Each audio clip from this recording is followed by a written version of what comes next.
Hey, what's going on, everybody? This is Sheets, and we're going to be going through the NBA slate, an early look for this evening. Bobby's going to be joining us probably in about 10 minutes. Stuck in traffic, has different delays, but I'm going to start everybody off. And what I'm going to get right into is I'm going to do kind of a quick overall look at the slate. Using my sheets and using SaberSim to do kind of an early, again, an early look on what the Sims would look like at this early juncture. And again, I think it's important to do this, even though we know that the slate is going to change because it's the NBA. But I still think getting used to engaging in this process is useful. And then when he gets back, we'll go through the normal kind of game by game situation. Feel free to put comments in the chat. I am looking at it, so if you have any questions, let me know. But the first thing I'm going to do is very simply, and again, this is what I would do if these were, if it was closer to lock as well, is I have everything uploaded, and I just want to sort the whole slate. What do I want to do this first? Let's first sort it just by points per dollar and see what the overall slate looks like. And as you can see, and this is the first time I'm doing this, the slate is dominated by, and we've seen this a lot recently, by Washington and Houston value. You see that of the top 10 rated guys, at least by me, you have 1, 2, 3 Washingtons, 1, 2, 3, 4 Houstons, and nice and conveniently, right in the middle, you have Luka sitting there, even though he's 12.5 with a 5x projection. So before we even ran a sim, I mean, I can tell you what's going to happen here. If in fact this is the way the slate was going to look at the end, we'd have a whole bunch of Houstons, a whole bunch of Washingtons, and thus allow ourselves to afford, hopefully, Luka, and the two value pieces that would make this work would be Jared Butler at 3,700 and Justin Champagny at 4,200. So for a and it looks like there's enough, multi-position eligibility to make all this work. The only thing is that in these top values, you don't have a center until, oh, yeah, there it is. There's Jabari Smith. So you could play that. And just for fun, what I like to do is let me go 2 through 9. And you see you can almost get this exact lineup hit, right? If you put 2 through 9, these 8 players, it equals 54-3. So can't quite get it in for 50,000, but that's why you'll probably end up not being able to play all these guys like Jalen Green 81, Fred VanVleet 86. Probably have to pick one of those and dip down into some of these other values, maybe Derek Lively or something like that. This is if you want to play Luka, for example. So before I run this, let's also rate these by Sheets value score just for fun to see what's going on here. And you'll see that at the top here, there's a huge gap, between Luka and everybody else. And he's 10 points higher than Jokic and a full 15 points higher than Wembanyama. Now you got to pay for that, but I think the value is going to allow you to do that. And then again, you get Houston guys up here, Zion. I can't imagine a world where you'd be playing Kyrie today, but he shows up. Kuzma probably be decent spend up among all this Washington value. There's Amin Thompson again. So before we even went into it, this is probably what the lineups would look like. Something with a bunch of Houstons, something with a bunch of Washingtons, and yeah. So let's go ahead and do that. Let's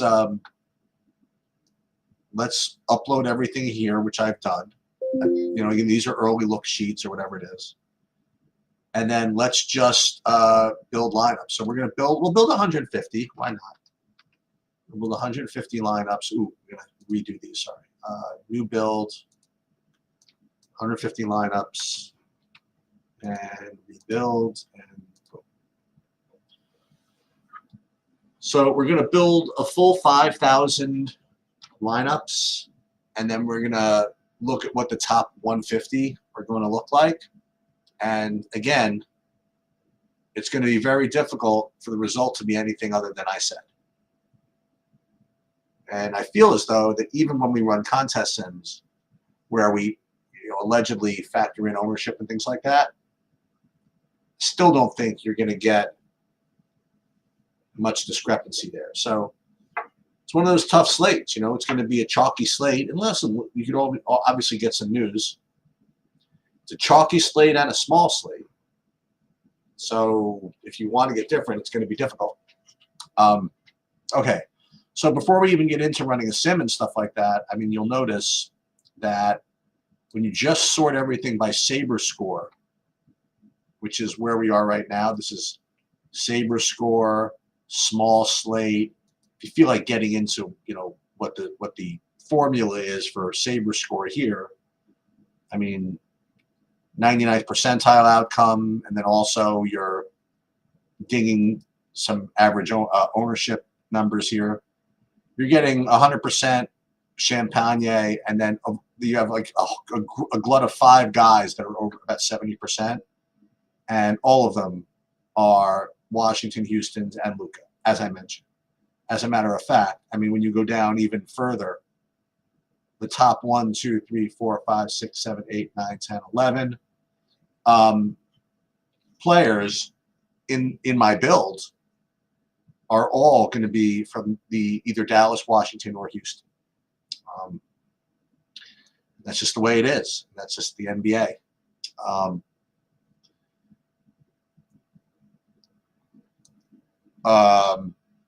Aaron Gordon be next, Sohan next, but this really is all about Washington, Houston.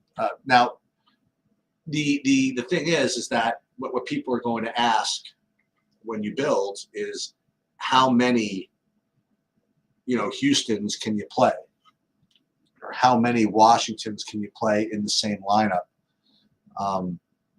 And unfortunately, like here, it doesn't really it doesn't really give you that type of issue, because of the 150 lineups, 68, 92, like more than 2/3 of them don't even have, 4 guys in it. I mean, you never really worry until you have more than 3, and only 16, it looks like, no, 18, only 20, maybe 21 of the 150 even have 4 or more. So you're not even worried too much about that. So when you're doing straight lineup building, it's difficult to get unique here. It's difficult to get unique.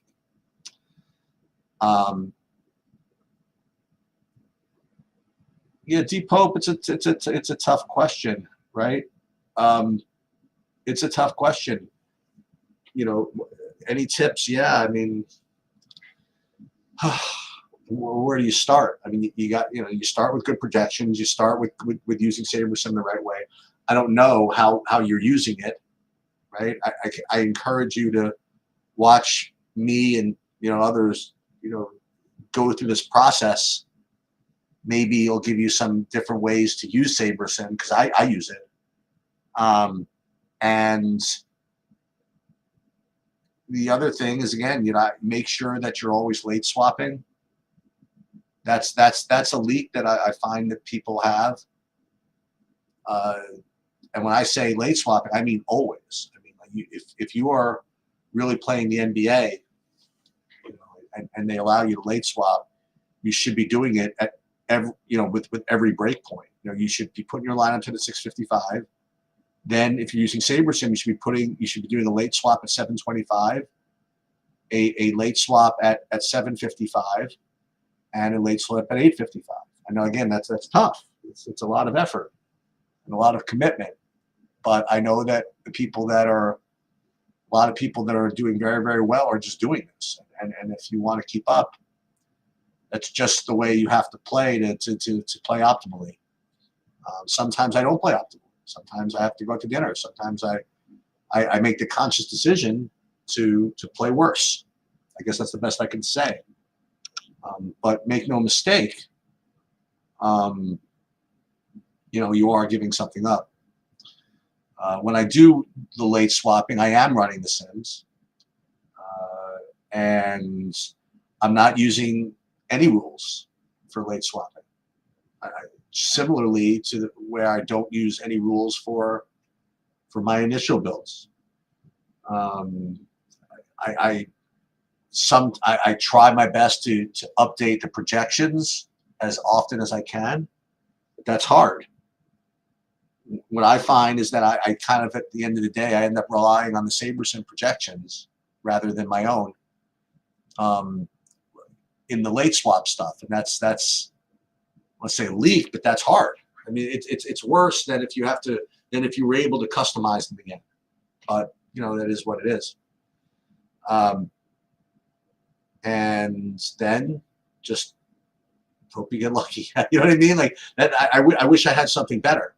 But this is and continue to try to tweak it, because I'm kind of content with what I'm doing for now. But I'm always looking for advice, and I'm always looking for whatever.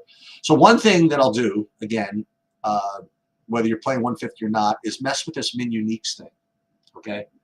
So normally the default here is to set your 150 so that at minimum there's just one difference between each lineup. One way you could get different, I suppose, is by increasing the min uniques. Okay, it gives you just more. It just gives you more combinations, and I'm going to get to that in a second, Mike. It gives you more combinations. Now, what it's doing is it's sacrificing something. It's sacrificing, optimal. It's sacrificing projection integrity, sort of. So remember, we started with the top 150 rated by SaberScore. Now we're not getting the top 150 rated by SaberScore. Now we're getting the top 150 rated by SaberScore, which have this rule that they must at least have 3 min uniques. But it does give you more combinations, so you get something for that. Mike, the best I could tell you is no. It's even though if everybody was using SaberSim, which they're not, but if everybody was, remember, people using SaberSim, see people using stochastics, see people using Rotogram. There are all kinds of different sim products that people are using. It's first of all depends on what projections you put into it. Okay, because one little difference, it's like rocket ship theory. Like if you make one change to either a projection or your process by 1 millimeter, it could end up, you could end up going to Mars instead of Pluto. You know what I mean? Like one little angle off to the here ends up doing all this, to your lineups. So that is definitely something to keep in mind. Bobby is now here, and I'll catch him up to what we were doing. We looked at this, just a top-down view of the sheets. We uploaded things. We did a SaberSim thing. We ran builds. I predicted that we were going to get all kinds of Houston, Washington, and Luka, and in fact, that's what we're getting. And I was addressing some of the questions that people had about how maybe you could change your process or things like that. So this is kind of where we are. And I did tell everybody we would go back from this point and just go game by game once you're here. So we could just go ahead and do that. Yeah, let's go ahead. Yeah, seems like you're having a good time with that thing, and that's always interesting. So go ahead. Yeah, so right off the bat, let's get after it, because I didn't realize you were in the first game. So 7 o'clock, right on the number, you have Houston and Washington, and as I mentioned, everybody. Of the top 10 values on the slate, like 10 of them are from this game, and then there's Luka. So what do you think about this game? What do you think the priorities are? It's a tough combination of being chalk and a small slate. So to get different is going to be very, very tricky. What are your thoughts? If you have any thoughts on the slate, let me know. If you have any thoughts on this game, let me know. Yeah, so I mean, again, it's hard to say this now because I do think that, again, starting lineups and all these things, and some of these teams we've seen mess around with it when they're playing against a team with a big, which they're not tonight. So I imagine like guys like Londale won't get as many minutes. I mean, for me, the priorities would go Amen Thompson. Jalen Green's been unbelievable lately, but I have no idea. I don't really care whether I play a little bit of Fred VanVleet. And I feel like Jabari, because he's kind of let some people down in some spots, will be the lowest owned. So that's sort of the way that I have them. Dylan Brooks, you can do it. You need value, all that stuff. Just buyer beware, as we always talk about with him. Again, great matchup. He's cheap enough. I get it. So Champagny on the other side now, it feels very speculative to presume who's doing what for Washington exactly. You've got Jules Bernard, Jared Butler, Rashawn Holmes, these guys who basically weren't even parts of the rotation all year long. So I'm kind of having trouble with this one. I'd like to revisit it a little more later. And you've got Kuzma questionable, which I think is also throwing this off a little bit. So Champagny seems like the obvious one. Jared Butler, I guess, would be the other value play. But I would like to see a starting lineup and get some idea because I think it's very speculative what we have for Washington right now. And I'm not sure that I agree with it. So I'd like to get a little more clarity before we do anything there. Well, you'd like to think that Poole is going to be a good play regardless. And yeah, all these guys are out. All these guys are questionable. And like it or not, I mean, if you're starting, it helps. Right. It helps. And if Kuzma's out, then it becomes like even a bigger shit show, to say the least. Right. Let's ask this question here. So he's saying I mainly play 20 max in a 20 max contest. Should I play the most min uniques? Should I cap my ownership or trust the Sims? Now, what's good about this Deep Hope and these types of questions is that there's no correct answer. Right. You're just getting my opinion, and my opinion changes. This is new developing theory. I'll just give you what I do, and it's not all the time. The most min uniques, the more min uniques I'll play is going to depend on the level of confidence I have in the projections and my takes in general. If I feel as though that everything's like just super solid, then I'll just stick with min uniques 1 because I don't need more combinations. But if I feel as though it's a particularly chalky slate and I'm not confident as well, I will jam in as many min uniques as I can just to get a little different within the overall portfolio of reasonable lineups. And capping ownership or trust the Sims. Now again, you asked 100 people, you get 100 answers on this. I don't mess with the caps of the ownerships at all. So if I get 100, I'll get 100. If I get 0, I'll get 0.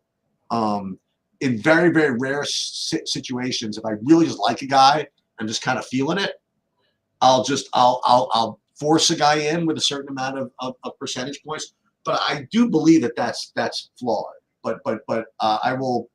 That is what I'll do anyway, even though it's flawed. The other thing I might do is, again, up the projection a little bit if I happen to just like a guy, or if I happen to dislike a guy for just no reason, whatever, I'll downgrade a guy or whatever. So to answer your question, that's whatever. And last thing, then we'll get back to the thing. With GeoMean, I have like 7 hours of discussion of GeoMean. And I will say that in NBA, I haven't not got to the point where it matters at all. I haven't, unless you're at a really small slate, I'm not worried about uniqueness. You know what I mean? I'm not worried about dupes. I'm worried about getting different in general, but I use GeoMean for other sports, for MMA, for NASCAR, for things, LOL, for things like that. NBA, if it's a really short slate, I'll use it, but otherwise I'm not going to worry about it. Makes sense. You want to move on? Yeah. Charlotte, Orlando, because when we move on, I mean, I'm dying for another player. You know what I mean? I'm dying for another spot Right. to try to find something. It's just kind of hard. So I mean, I'll just list the guys that I have that are just kind of reasonable here. I mean, I have, boy, oh boy, like Wendell Carter Jr. I don't know.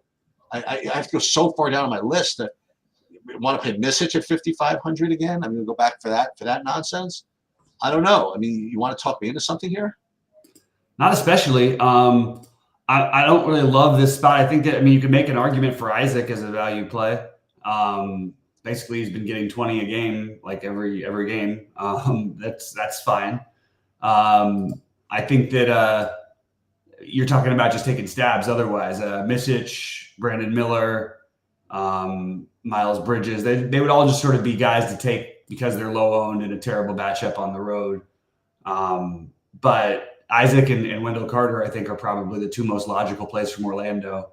I think you could make an argument for Cole Anthony as a tournament play or Jalen Suggs, but nobody who I feel like is a near worth prioritizing from this game. Interesting. Going back to this run that I did earlier, I didn't realize this. I'm actually getting 20% of the Cole Anthony. And the reason for that is so funny because I was going through the builds and stuff like that, and I said, okay, you even like without running anything, I said you play almost all these Houston, Washington guys you want, play Luka. You just have to find one other value piece somehow, and to make it work.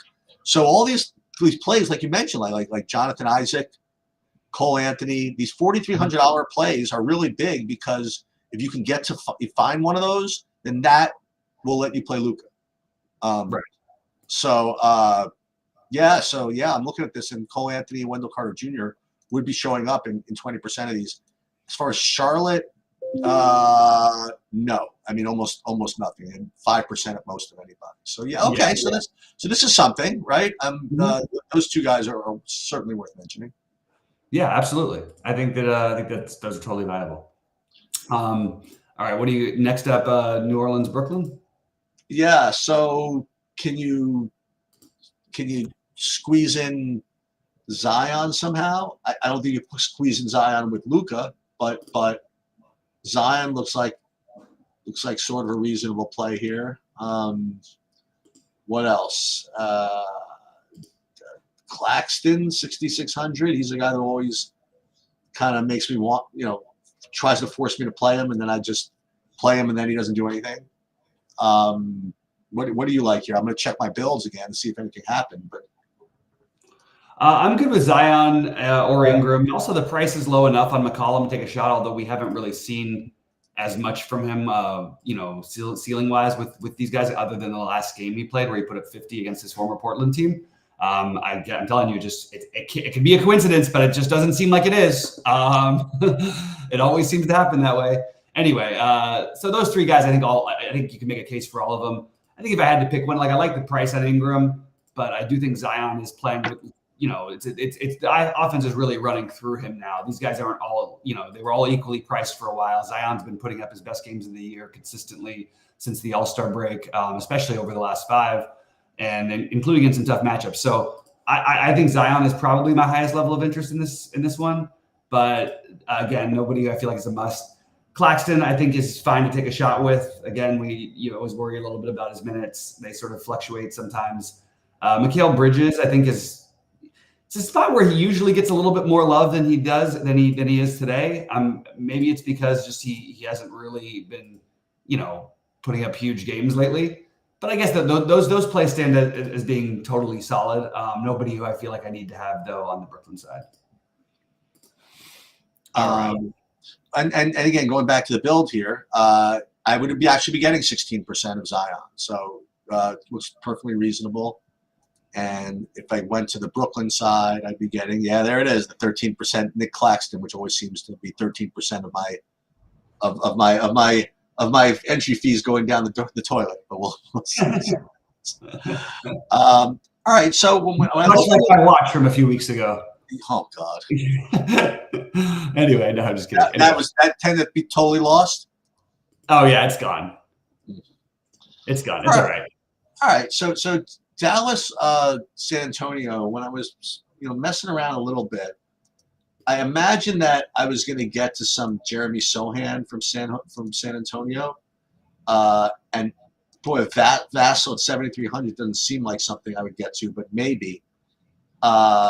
Wembanyama, I just feel as though if you play him, you may as well play Luka. I guess I don't know.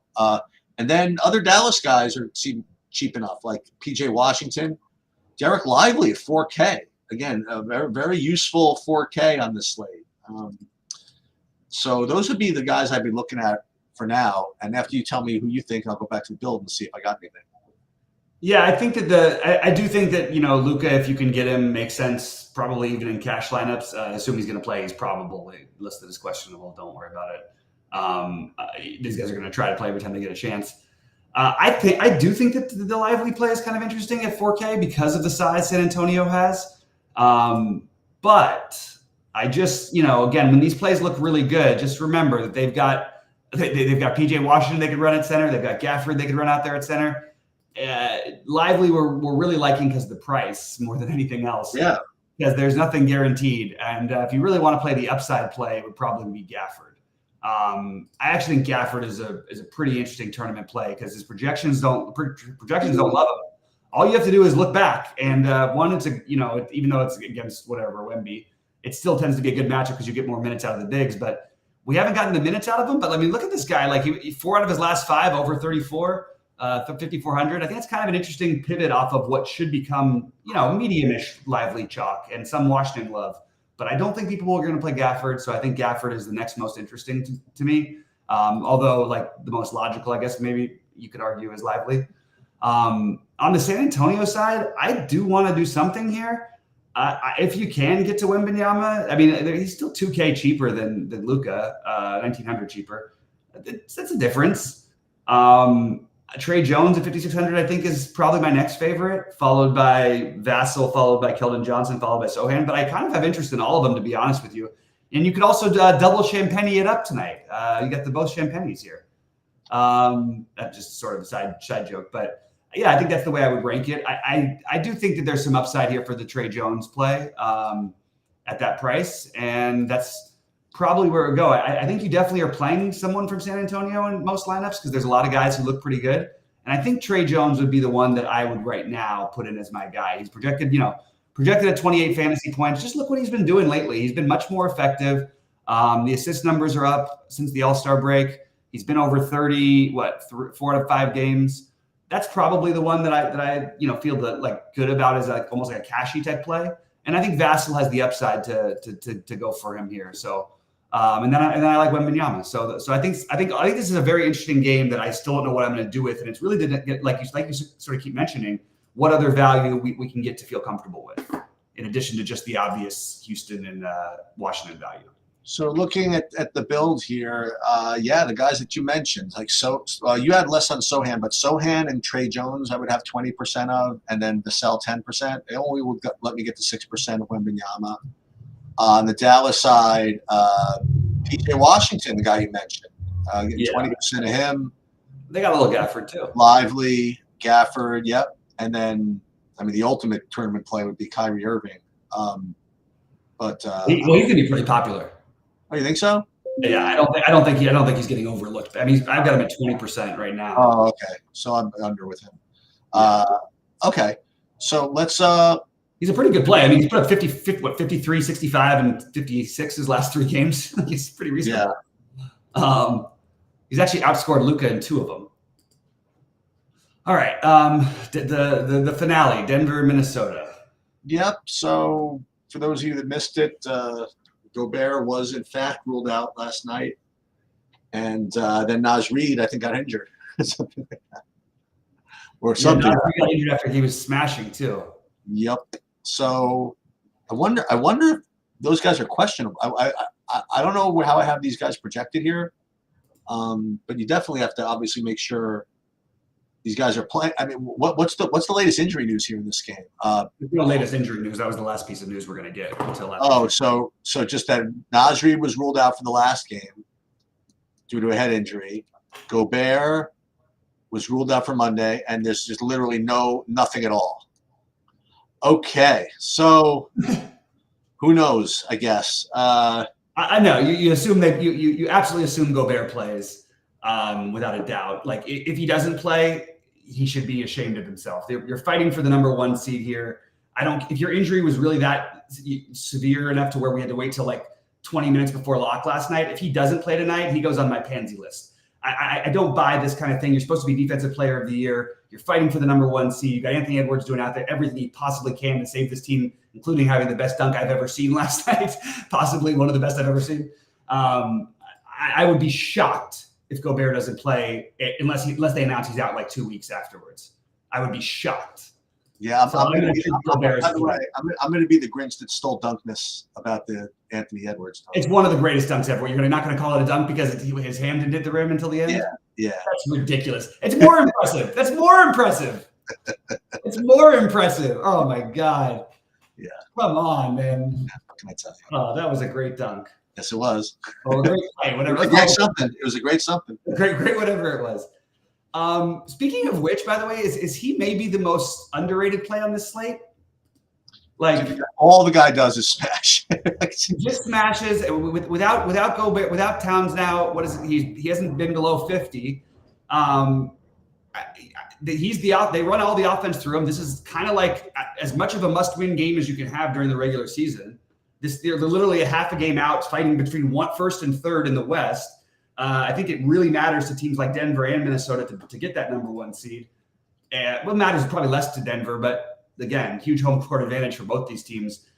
I think this has got to be like we assume everybody who can walk plays, and for me, that's going to lead me to probably doing very little of anything for DFS except for maybe Anthony Edwards as my one get different play, and maybe KCP is going to play a million minutes and is the kind of play we don't like to use on big slates, but on a 5-gamer where we need that extra value piece, I think he's a piece you could totally feel comfortable using. Also in tough games, he tends to put up bigger scores because what happens is the other guys actually get covered and he ends up being the one with the open looks. So I don't mind KCP, which is kind of weird to say on a main slate, but it is only a 5-gamer and he's a value piece that makes some sense. I'm getting 20% of Aaron Gordon right now. Just is what it is. Like among these other, 5K-ish guys, I guess. Is that what he is? Like 6K, something like that? Yeah, 57. I like that play. Yeah, and then I'm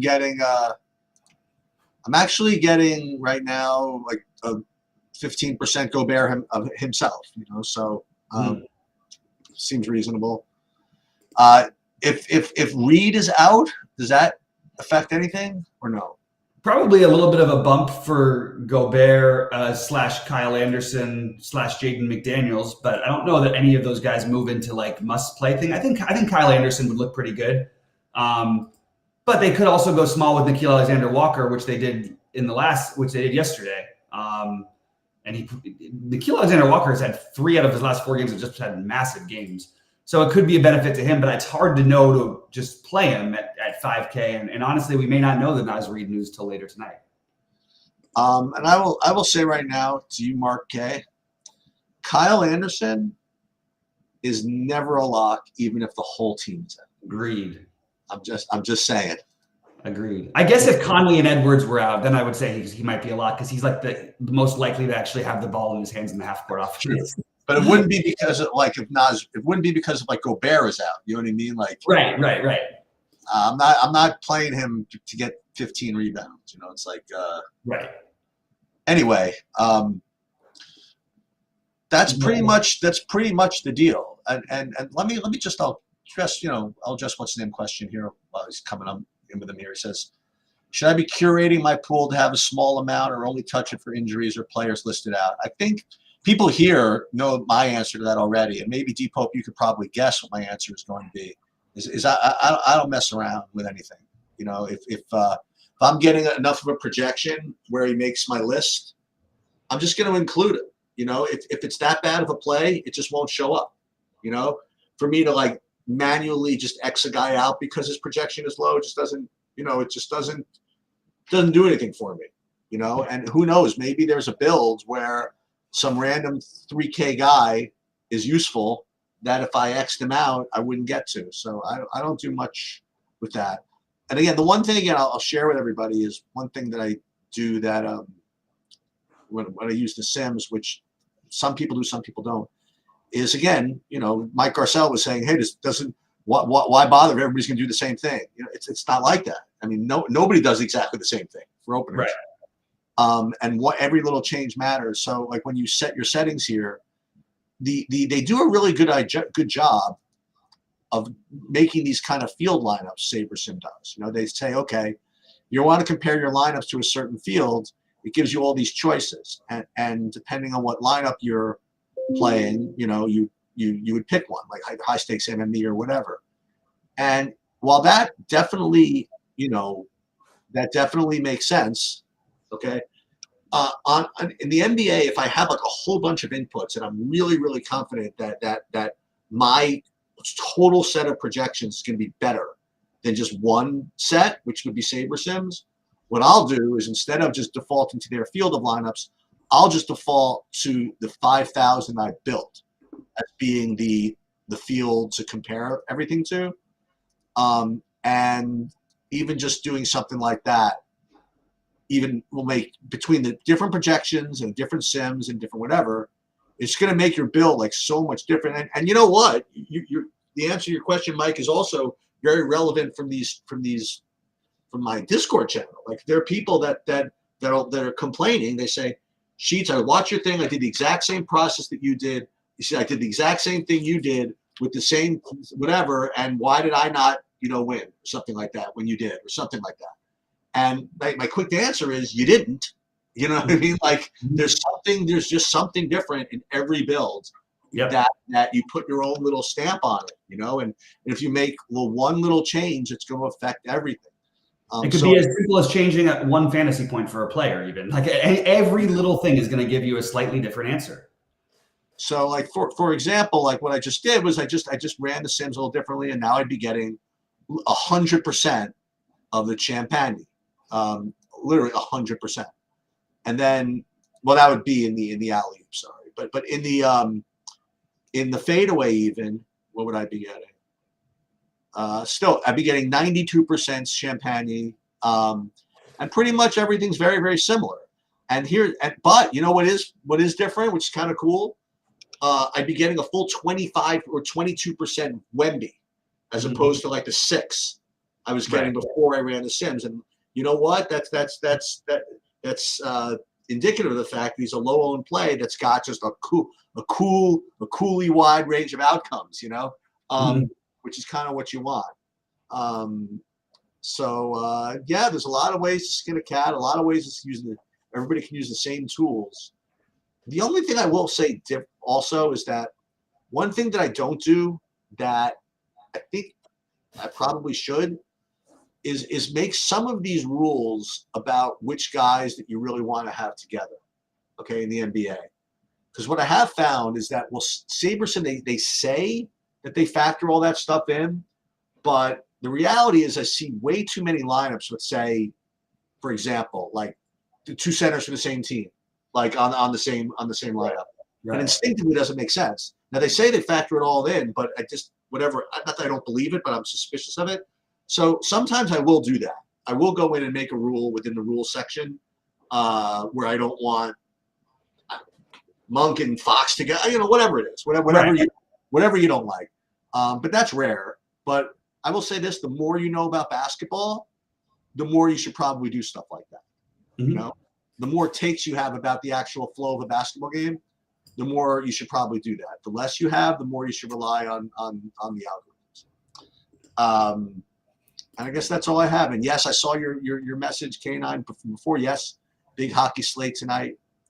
If I have time, I'll put a video up. I don't think I have time today. I got a lot of other stuff going on. But sheets will be up and all that stuff. And we'll see you what time? 6 o'clock tonight? 6 o'clock. Right. I will see you then.